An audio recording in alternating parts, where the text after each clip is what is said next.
Let's talk about something that can feel, well, super complicated. Starting a new relationship. It feels like there are a million rules, right? But what if we just stripped all of that away?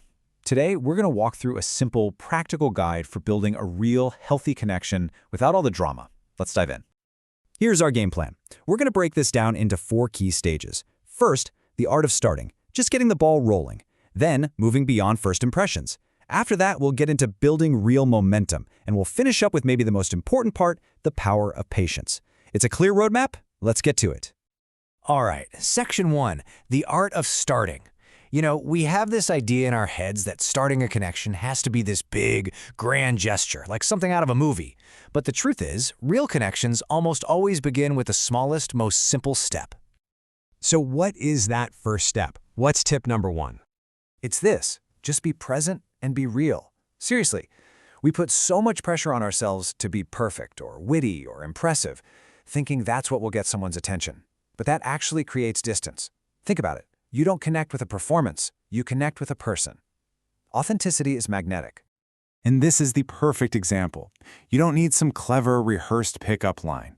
Just a simple, "Hey, how's your day going?" shows that you're a normal, approachable person who's interested in a real conversation. That's it. That's the key that opens the door. Okay, moving on to Section 2, beyond first impressions. So you've opened the door. Now what? Well, the goal is to shift your mindset. It's time to stop trying to perform for someone and start actually connecting with them. And that brings us to our second tip, which is a really subtle but incredibly powerful change in how you approach conversations. And that change is to show genuine interest. Instead of constantly worrying about what you're going to say next to sound smart or cool, just listen. Focus on making the other person feel like they're the only one in the room. When someone feels truly heard and understood, they feel safe. And that feeling of safety, that's the soil where real attraction starts to grow. This slide breaks it down perfectly. When you're trying to impress, the spotlight is on you. It's a performance, and it puts up a wall. But when you're showing genuine interest, the focus is on them. And that simple shift, it does the exact opposite. It creates closeness and builds a foundation of safety. Here's a perfect, real-world example. They mention a long day. Your instinct might be to jump in with your own story. Instead, pause. A simple follow-up question like this shows you're actually listening. It validates what they're feeling, and that tiny moment of empathy is what creates a real sense of connection. Okay, on to Section 3, building real momentum.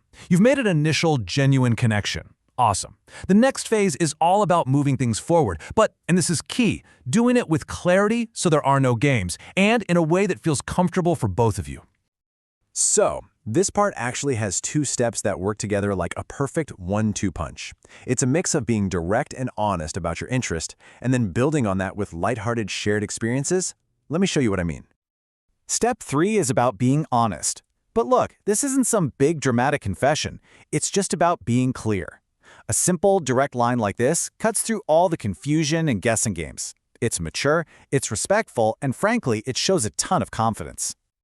And step 4 is about creating those moments. A healthy relationship isn't just built on deep, intense conversations.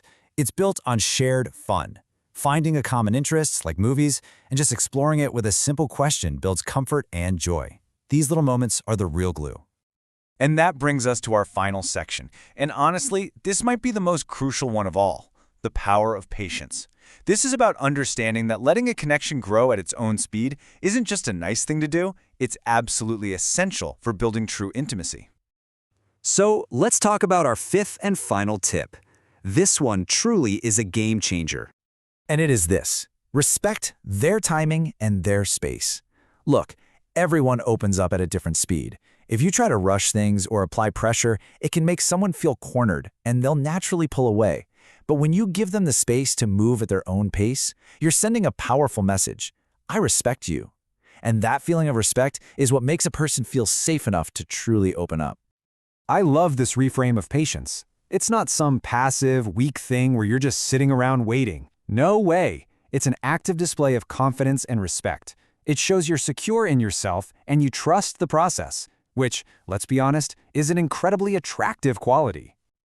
So, as we wrap up, I want you to ask yourself this. Just take a second and be honest. Out of all these steps, what's your biggest challenge? Is it that initial approach? Is it being patient?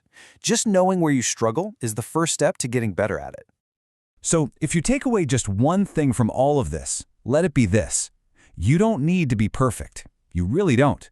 You just need to be real enough to let someone see you, respectful enough to truly see them, and patient enough to let something amazing grow. Thanks so much for joining me.